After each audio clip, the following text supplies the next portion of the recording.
हे welcome है जी और एक नए वीडियो में। अभी अपन है भाई दौलताबाद फोर्ट के अंदर, जो कि किसी जमाने में दिल्ली सल्तनत की राजधानी रहा। मतलब मोहम्मद बिन तुगलक के समय ये राजधानी हुआ करता था। ये किला बना था 12वीं सेंचुरी में भिल्लम राज यादव के काल में। मतलब ये यादव साम्राज्य की राजधानी हुआ करता था। और ये देवगिरी फोर्ट बहुत लंबे समय तक ये देवगिरी फोर्ट नाम से जाना जाता था, लेकिन मोहम्मद बिन तुगलक ने इसे नाम बदलकर दौलताबाद किला किया था। और उसी के साथ मोहम्मद बिन तुगलक ने इस किले को, इस दौलताबाद को अपनी राजधानी भी घोषित किया था। मतलब ये शहर डेवलप किया था उसने, पर बाद में इसे शिफ्ट करना पड़ा पानी के वजह से। ताकि ये किला काफी ऊंचाई तक है और जो कि ऊपर की इमारत है वो शाहजहां ने बनवाई थी, जो कि हम डिटेलिंग से देखेंगे। वही यहाँ पर भारत माता मंदिर, औरंगजेब की मेंढा तोप और कई सारे ऐसे पुराने स्ट्रक्चर मिले हैं।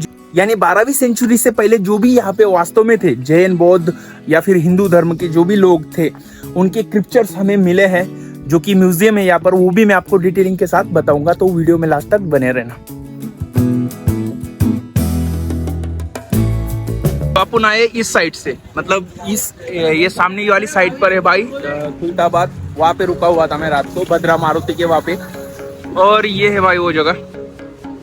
तो भाई वेलकम है आपका दौलताबाद फोर्ट पे, जो कि वो सामने। और यही से अभी एंट्री करते हैं। तो मैं पहले ही बता दूं कि कुछ खा लेना चाहिए, कि बहुत सारे दुकान है यहाँ पे और 2 घंटे लगने वाले हमें रिटर्न में आने के लिए। मतलब कुछ खा लेना या फिर साथ में कुछ रख लेना, क्योंकि 2 घंटे चलना है आपको और पहाड़ी चढ़नी है। ये देखो ये फर्स्ट गेट है, यहाँ पे टिकट चेक होता है। और इसके बिल्कुल साइड में है ना टिकट काउंटर है।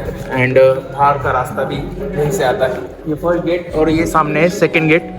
और यहाँ पे कई सारी तोहफे रखी गई है, जो कि मैं आपको बताता हूँ। हाँ, और ये है भाई ये सेकंड डोर है। और यहाँ पर भी एक डोर था, लेकिन अभी ये लॉक है। और इस साइड से कुछ बस्तियाँ होंगी। मैं आपको एक बता दूँ कि जब ये 12वीं सेंचुरी में देवगिरी फोर्ट हुआ करता था, तब यहाँ पे बस्ती थी। मतलब लोग यहाँ पे रहते थे। और बाद में भी जब ये दिल्ली सल्तनत के अंतर्गत गया और मुगलों के टाइम भी यहाँ पर पूरी तरह से अंदर लोग रहते थे। मतलब एक बस्ती हुआ करती थी ये क्षेत्र। इधर से आए अपन अभी।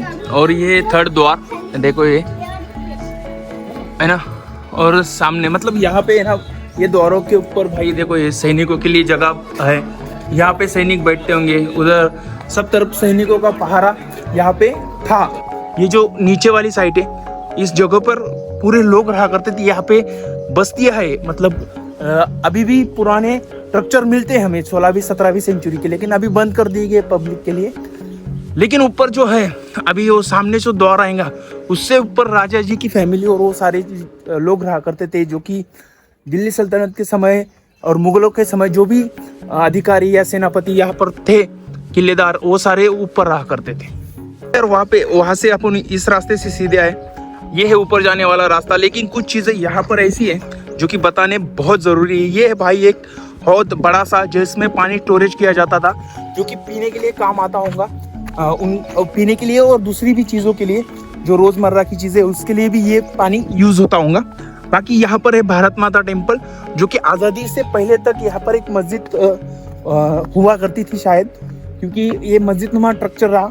लेकिन किसी ज़माने में ये मंदिर हुआ करता था, तो सहमति से मतलब हिंदू और मुसलमान दोनों एक साथ बैठकर इसको मंदिर के रूप में स्वीकार किया, जो कि भारत माता मंदिर है।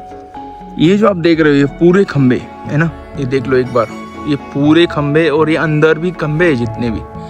ये उस जमाने में मतलब 12वीं 13वीं सेंचुरी के जो भी मंदिर रहे होंगे यहाँ पे, 10वीं सेंचुरी के, उसके सारे खंबे निकाल कर यहाँ पे लगाए गए थे।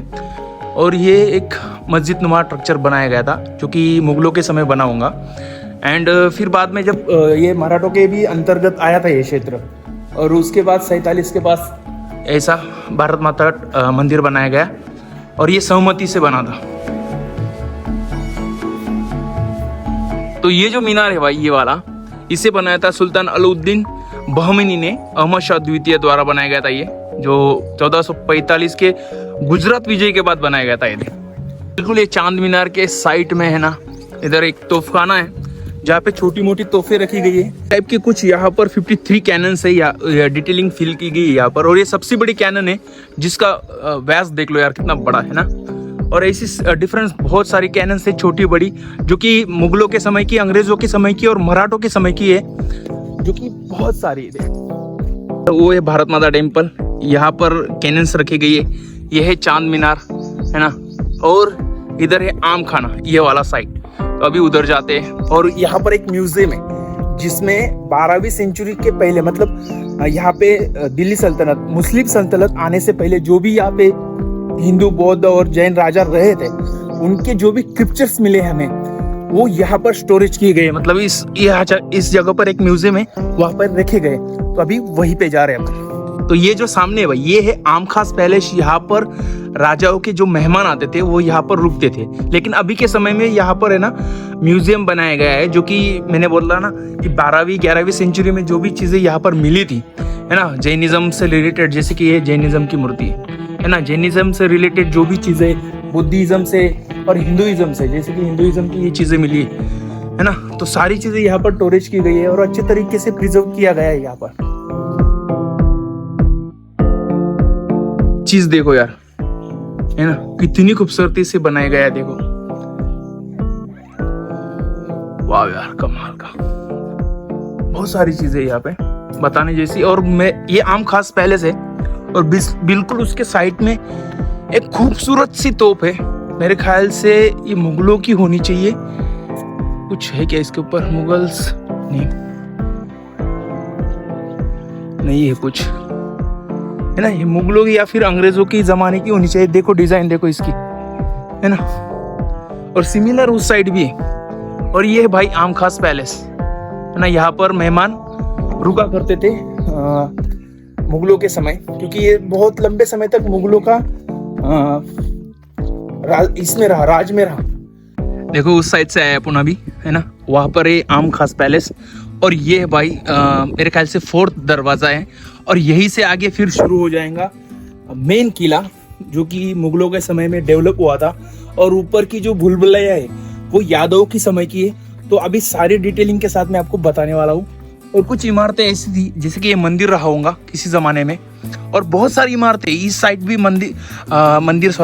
इमारतें रही होंगी, लोग बस्ती रही होंगी, है ना, क्योंकि किले के बाहर लोग रहा करते थे। और मेन जो लोग रहते थे, सेनापति, राजा लोग और ऊंचे अधिकारी, ये सारे किले के अंदर रहते थे। तो ये देखो, इसे कालाकोट कहा जाता है। ये जो है सामने, ये है हेमाडपंथी मंदिर, जो कि अंदर से पिलर्स है और साइड में ऐसा बंधा हुआ है। हेमाडपंथी मतलब इसमें कुछ सीमेंट नहीं यूज होता था, ये लॉक पद्धति से बनाया जाता था। उसको हेमाडपंथी मंदिर कहा जाता था, जो कि 12वीं सेंचुरी का होगा। बाकी देखो, ये किले की फर्स्ट किला का द्वार है, जिसके अंदर अपन अभी जा रहे हैं। तो जैसे ही किले के अंदर अपन आते हैं, यहाँ पर सैनिकों के लिए बैठने के लिए जगह थी। देखो यहाँ पे एक बड़ा सा हॉल बनाया गया है। और यहाँ से फिर जिगजैग में ऐसा रूट शुरू होता है, जैसे कि ये 2nd द्वार है। और यहाँ पे दरवाजा देख लो यार, कितना मजबूत है ना। बाकी ये जिगजैग में रूट शुरू होता है। यहाँ पर भी सैनिकों के लिए जगह है, जैसे कि ये टैक्स जमा करने का एक हौद है, जिसमें टैक्स कलेक्ट किया जाता था, है ना। इसके बाद यहाँ पर सैनिकों को बैठने की जगह, और फिर जिगजैग में ये रूट। मतलब ये किला इतना मजबूत था ना भाई कि बहुत ज़्यादा। अभी देखो यहाँ से अभी शुरू कर रहे हैं और ऊपर भी जाएंगे तो और जिगजैग शुरू हो जाएंगे। अभी देखो यहाँ से अपन अंदर आए, जो कि जिगजैग वाला रूट था। और इधर भी बस्ती होंगी, है ना, मतलब इधर भी बहुत सारे लोग रहा करते थे, जो कि सरदार रहते होंगे। जो कि मैं ये बोलता हूँ कि सरदारों में भी बहुत सारी कैटेगरीज होती, तो उस हिसाब से लोगों को बसाया जाता था उस जमाने में। अभी फिर से यहाँ से जिगजैग में रूट है और ऊपर की साइड पर है कैनन, जो कि औरंगजेब द्वारा बनाई गई थी मेंढा तोप। इधर से आए और फिर जिगजैग में ये रूट आता है ना। और यहाँ पर है भाई चीनी महल, जहाँ पर है ना कुतुब शाह का लास्ट शासक था ना, जो अब्दुल हसन तानाशाह, जिसको हराकर 87 में औरंगजेब ने उन्हें यहाँ पर मतलब कैद कर लिया था, है ना, कुतुब शाह को, लास्ट कुतुब शाह को। कुछ ऐसा है वो। अभी पूरी मतलब खत्म हो चुकी है और वहाँ तक जाने के लिए रास्ता शायद है, तो चले वो यार। कुछ ऐसा है नजदीक से, और अंदर जा नहीं सकते अपन क्योंकि झाड़ियाँ उगी हुई है और अंदर पूरी तरह से खत्म हो चुका है वो। तो सोचो इतने दो ही कमरे अंदर, दो ही कमरे नजर आ रहे हैं और दो कमरों में कुतुब शाह था, लास्ट कुतुब शाह, जो कि किसी जमाने में 15वीं 16वीं सेंचुरी में भाई कुतुब शाही में बड़ी बड़ी खानें थी सोने की और हीरे की, जो कि कोहिनूर हीरा है, वहां पे ही मिला था। तो सोचो इतना बड़ा महान शासक इतने छोटे से कमरे में कैद हो गया था अपने लास्ट समय में। देखो सरदारों के रूम है ना, सेनापति और सरदारों के रूम थी मेन जगह। और ये एक बड़ा सा ये बनाया गया है बुर्ज, जिसपे ये मुगलों का समय का है और जिसपे मेंढा तोप है। तो ये रही भाई किलो को तोड़ने वाली तोप, मतलब देखो कितनी बड़ी है। और यहाँ पे औरंगजेब का नाम भी फिल किया गया है फारसी में, है ना। काफी बड़ी तोप है भाई, सच में इसे औरंगजेब ने डेवलप किया था। और भाई ये चीज बता रहा मैं, देखो यहाँ पे एक महल है जो कि राजा का महल होगा, जो बारिश के समय में नीचे रहते होंगे वो लोग, राजा लोग। ये है वो महल 2-3 कमरों का, मैंने बताया अभी, चीनी महल। और नीचे देखो कई सारे ऐसे अपने को छोटे छोटे स्ट्रक्चर मिलते हैं, जो कि उधर सामने है, उस साइड है, मतलब बहुत सारे डेवलपमेंट थी यहाँ पर। उधर एक महल है, ये ऊपर महल है। और जो ऊपर का महल है जो शाहजहां ने बनवाया था, वो सिर्फ वो गर्मियों के मौसम में यूज करा करते थे। जैसे ये मेंढा तोप वाले बुर्ज से हम आगे बढ़ते हैं, ये है भाई, ये है पुराना स्ट्रक्चर, जो कि 12वीं सेंचुरी में यादवों का स्ट्रक्चर है, जो कि पूरी तरीके से खंदक खोदा गया था किले के चारों ओर से। और यहाँ पे चमड़े का गेट हुआ करता था उस जमाने में। और यहाँ पे इस पानी के अंदर छोड़े जाते थे मगरमच्छ और बहुत सारे ऐसे जानवर जो पानी में हिंसक हुआ करते थे, ऐसे जानवर यहाँ पे छोड़ दिए जाते थे। और ये यहाँ पे गेट हुआ करता था चमड़े का, जो कि जब भी कभी वार होता था तो चमड़े के गेट को खींच लिया जाता था यहाँ से। और अभी सोचो कि खींचे जा रहा है, देखो नीचे से एक रास्ता बनाया गया था, ये बनाया गया था अंग्रेजों के जमाने में शायद, है ना, ये उस जमाने में नहीं था। तो सोचो कि ये जब खींचे जाएगा ये रास्ता जब खींचे जाएगा तो उस साइड का मतलब खत्म हो जाएगा एक्सेस। और जैसे ही एक्सेस खत्म हो जा रहा तो इधर कोई नहीं आ रहा, फिर होता है अंधेरा मार्ग। देखो ये मतलब, और यहाँ से भी कुछ होगा उस साइड जाने के लिए, लेकिन अभी दीवार बनाई गई है वहाँ पे। लेकिन देखो ये है अंधेरा मार्ग। और फिर यहाँ से आगे जो शुरू होने वाला है वो है भाई भूल-भुलैया। मतलब इतनी ज़्यादा भूल-भुलैया है ना कि कंफ्यूजन इतना ज़्यादा हो जाता है कि बाहरी सैनिक अंदर घुसेंगे तो काट दिए जाएंगे। तो मैं आपको वो भी बताऊंगा, बट यहाँ से देख लो एक बार। ये है, इस साइड है भूल-भुलैया, और ये अभी डेवलप किया गया है रास्ता सीधा ऊपर जाने के लिए। लेकिन अपन भूल-भुलैया से जाएंगे इस साइड से। अभी इधर से आया और ये नया मार्ग बनाया गया है अभी के लिए। लेकिन ये है भाई अंधेरी मार्ग, जिसे भूल-भुलैया कहा जाता है, जिसके बारे में यहाँ पे फील किया गया है, जो कि पॉज करके आप पढ़ सकते हो। और ये बनाया इसलिए गया था, और एक में वो मार्ग था ऊपर जाने के लिए, और ये बनाया इसलिए गया था क्योंकि जब भी शत्रु यहाँ तक पहुँचे तो यहाँ से आगे बढ़ते हुए उसे बहुत ज़्यादा प्रॉब्लम फील होंगी। और ये गुफाओं की तरह ही बनाया गया है, देखो ये गुफाएं भाई, है ना, मतलब पत्थर को कार्विंग करके ऊपर तक रास्ता बनाया है। और देखो यहाँ से अभी ऊपर आए अपन ऐसे घूम के, और जिगजैग में आए, है ना, और यहाँ से भी जिगजैग में जाना पड़ेगा। अभी यहाँ पे अंधेरा है और यहाँ पे बहुत बड़ी जगह है जहाँ पे सैनिक बैठते होंगे भाई, है ना। और फिर नीचे जाएंगे तो पूरी तरीके से जिगजैग रूट है ये, मतलब कहाँ से भी आओ, यहाँ ऊपर सैनिक बैठे होंगे और हाथ लगाकर। ये देखो यहाँ से अभी अपन ऊपर आए और जिगजैग में आए, बहुत ज़्यादा जिगजैग वाला रूट था। और शत्रु सैनिक यहाँ पर आने के बाद, मतलब यहाँ से आए और यहाँ पे आने के बाद उन्हें 3 रास्ते मिलते हैं। सबसे पहले इसको ध्यान में रखना, ये है बुर्ज के तरफ जाने वाला रास्ता। तो पहले तो यहाँ से शत्रु हमला करेगा, लेकिन अभी देखो यहाँ से अगर वो जा रहा है तो उसको इधर तो बंद मिलेगा, है ना, इस साइड तो बंद मिलेगा। लेकिन देखो ऐसे ही यहाँ घुसेंगे और राउंड मारकर यहाँ पे बहुत सारे सैनिक बैठे होंगे और फिर उनके ऊपर हमला कर देंगे। और फिर देखो हम फिर से उस जगह पे आ गए, और ओरिजिनल ऊपर किले के ऊपर जाने वाला रास्ता ये है ना। और ये है बुर्ज, जिसके अपन पहले इसको देखते हैं ऊपर जाके क्या है वहाँ पे। नीचे अपन ने जिगजैग देखे थे, देखो ये रास्ते, ये देखो नीचे रास्ता है। तो यहाँ से भाई गर्म ऑयल और गर्म पानी डाल दिया जाता था शत्रु सैनिकों के ऊपर। देखो ऐसे जगह जगह पे होल बनाए गए हैं। और यहाँ पे भी एक महल था उस जमाने में, जो कि सैनिकों की चौकी होंगी, जो कि बाहरी सैनिकों के ऊपर नजर रखने के लिए। और बोला ना मैंने, बहुत सारे महल है। बाहर की साइड देखो ये है और उधर भी एक है, मतलब यहाँ पे बहुत ज़्यादा डेवलपमेंट थी। और फिर देखो ये वो खंदक जो पूरे किले के बाहरी साइड से खोदा गया है। और जो अभी भूलभुलैया रास्तों को बाईपास करके ये रास्ता बनाया गया है, ये देखो ये यहाँ पे आके ओपन होता है ना। तो अभी चलते हैं ऊपर की साइड। अभी फिर से अपन भूलभुलैया में आ गए और ये है मेन रास्ता जो कि किले के ऊपर जाता है। और ये मैंने आपको बताया कि राउंड मार के आ जाते हैं। चलो अभी ऊपर चलते हैं। यहाँ से भी जिगजैग में अपन ऊपर आए हैं ना, नीचे से। और वहाँ पे सैनिकों के बैठने की जगह भी थी भाई। मतलब ये किला इतना ज्यादा अवैध रहा है, मतलब कभी भी इसको जीता नहीं गया है किसी भी सम्राट द्वारा। यहाँ तक कि मलिक अंबर ने दक्षिण तक विजय किया था, लेकिन इस किले को जीतने के लिए उसे रिश्वत देना पड़ी थी। अभी मान लो ऊपर सैनिक आ गए, लेकिन यहाँ पे कुछ ऐसा बना है, लोहे की जालियां, लोहे की ये जो कि पुराने समय की है, वो पूरा रास्ता पैक कर दिया जाता था। मतलब ऊपर जाना सबसे ज्यादा मुश्किल था भाई। तो देखो यार, अभी यहाँ से ऊपर आए और ऊपर से वो लगाने के लिए भी, मतलब उस जमाने में बहुत ज्यादा सिक्योरिटी रखी गई थी। यहाँ से ऑयल फेंकने के लिए जगह है ना। ऊपर ये बुर्ज, मतलब कहीं से भी मतलब शत्रु सैनिक अंदर घुसने के लिए इतनी ज्यादा मुश्किल खड़ी की जाती थी। इसीलिए ये किला कभी भी जीता नहीं गया, इसको रिश्वत लेकर ही लिया गया। और ये कई बार हुआ। यादवों के साथ तो यही चीज हुई थी, इसीलिए यहाँ पर मलिक अंबर का शासन शुरू हुआ था। उस साइड से अपन ऊपर आए।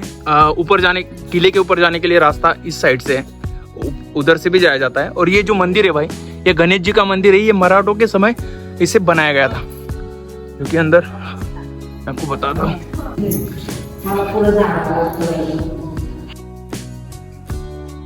अभी इस साइड से अपन ऊपर आए और ये है शाहजहां ने बनाया हुआ शाहजहानी महल, जिसे 16वीं सदी में शाहजहां ने बनाया था। जब शाहजहां इस सूबे का, मतलब दक्षिण सूबे का जब सूबेदार बना था, गवर्नर बना था शाहजहां, तो उन्होंने इस महल को बनाया था। और बाद में भी जो मुगलों के दरमियान जो भी बाद में मुगलों के सरदार यहाँ पे रहे गवर्नर, तो वो भी यह इस महल का उपयोग करते थे। बाकी अभी ऊपर आए अपन और यहाँ पे ऐसे जगह जगह पे ऐसे नाम डाल के रखे भाई लोगों ने। पता नहीं ऐसा क्यों करते, बट ये चीज गलत है। ऐसा नाम नहीं डालना चाहिए और लोग थूकते भी, मतलब यार कुछ भी। इसे 12 दरी इसलिए कहा जाता है क्योंकि ये 12 दरवाजे, 3, 3, 6, 3, 9 और ये 3, 12। और उस जमाने में यहाँ पर पर्दे लगे हुए होते थे, है ना। और ये बैठने के लिए, है ना। वाह, यहाँ पे लकड़ी का कुछ ऐसा बना हुआ होगा स्ट्रक्चर पूरी तरीके से। देखो ऊपर दरी के बारे में यहाँ पे फील किया गया है कि ये 1636 में बनाया गया था शाहजहां द्वारा, है ना। तो ये काफ़ी कमाल की चीज़ है भाई, काफ़ी कमाल की इमारत है। और ये जो खांचे बने, इसमें आईने लगे रहते होंगे ये खांचों में, जो कि समय के साथ निकाल लिए गए अंग्रेज़ों द्वारा या फिर उसके बाद में। और यहाँ पे पर्दे लगे हुए होते थे, ये रूम से। और ये रूम यूजेबल थे। यहाँ पे ये मेन रूम है, यहाँ पे यहाँ के गवर्नर रहते थे। और देखो कैसा है नज़ारा, है ना।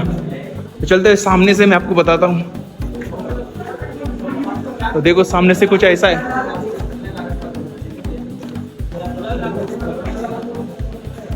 और ये बाहरी, और यहाँ से पूरे किले को आप वॉच कर सकते हो, जो कि बाहरी दीवारें भी नज़र आ रही है और पूरा किला यहाँ से नज़र आता है। मतलब ये एक मेन पॉइंट पे बना हुआ है। और यहाँ से ऊपर भी किला है भाई, लेकिन यहाँ से ऊपर सिर्फ 1 या 2 तोहफे रखी गई है, जिसको भी हम विजिट करेंगे। बस ये जगह है ना, लोगों के नाम डालने से ज़्यादा परेशान है। बाकी ये काफ़ी खूबसूरत है और काफ़ी ज़्यादा ठंडी हवा यहाँ पे आ रही है। तो अभी चलते हैं ऊपर के साइड, क्योंकि जल्दी उतरना भी है मुझे। अभी देखो ये काला पहाड़ तोप है वहाँ पे रखी हुई। और ये जो चीज़ है, देखो 1 सेकेंड, यहाँ पे भाई कुछ तो भी महल जैसा स्ट्रक्चर बना होगा, क्योंकि ये बड़ी बड़ी दीवारें नजर आती है और दीवारें होंगी और ऊपर से लकड़ी का कुछ बना होगा। और ये जो है, यहाँ पे एक तोप रखी गई है, जो कि सबसे मुश्किल जगह पर है भाई। जो तोप रखी गई है उसके बारे में यहाँ पे फील किया गया है, दुर्गा तोप नाम है उसका, जो कब बनाई गई थी भाई, 2 किमी तक मारा कर सकती थी, क्योंकि हाइट बहुत ज़्यादा होने के चलते 2 किलोमीटर तक वॉर कर सकती थी, मतलब मार सकती थी, है ना। और श्री दुर्ग लिखे गए हैं देवनागरी लिपि में, यानी ये तोप ये मेरे ख्याल से इनके ज़माने की होंगी, मराठों के, या फिर क्योंकि देवनागरी का यूज़ मराठा और हिंदू शासक ही करते थे, तो फिर उनकी ही ज़माने की होंगी। तो अभी जो नीचे अपन ने देखी थी मेंढा तोप, और ऊपर है भाई ये दुर्गा तोप, जो कि मुगलों के समय की ही रही होंगी, लेकिन बाद में इसे मराठों के शासन आने के बाद यहाँ पर श्री दुर्ग लिखा गया है, और यहाँ पर भी कुछ लिखा गया है ना। बट तोप काफ़ी कमाल की भाई, और 2 किलोमीटर के अराउंड में ये मारा कर सकती थी। हाँ, ठीक है, ये दुर्गा तोप और ये है काला पहाड़ तोप। वो सामने से, मतलब जो सामने से किले के सामने से जो भी वॉर होता था उसमें पार्टिसिपेट करती थी वो तोप। और ये जो है भाई, ये पीछे के साइड में जो भी हमला होता था उसके लिए ये तोप कवर करती थी। मतलब देखो, ये भी काफ़ी बड़ी तोप है, और इसके ऊपर भी लिखा गया है, बट समझ में नहीं आ रहा है ना। यहाँ पर है, बट वो अभी मिट चुका है। बाकी अब वीडियो ख़त्म करने का समय आ गया है भाई, क्योंकि इतना ऊपर तक आने के बाद मैं बहुत ज़्यादा थक गया हूँ। तो वीडियो में सारी चीज़ें मैंने कवर कर ली है, और जो भी हिस्ट्री मुझे पता थी, जो भी मैंने पढ़ी थी, वो सारी हिस्ट्री मैंने बता दी है इस किले की। और ये जो क्षेत्र है, ये पूरा क्षेत्र, ये पहाड़ी क्षेत्र, ये पूरी तरीके से बहुत ज़्यादा महत्वपूर्ण रहा हिंदू, जैनिज़्म, बौद्धिज़्म और बाद में इस्लाम के लिए भी। क्योंकि जब सूफी संत यहाँ पर आके खुलताबाद में रहना शुरू किए, तो उनकी कब्रें बहुत ज़्यादा है खुलताबाद में। और ये दौलताबाद व्यापारी केंद्र हुआ करता था, इसकी वजह से इसको काफ़ी ज़्यादा डिमांड थी। तो बाकी आज की वीडियो में जो भी डिस्कशन करना था वो सारी चीज़ें मैंने आपको बता दी है। तो वीडियो अच्छा लगा तो लाइक है, कमेंट करना एंड सब्सक्राइब माई चैनल।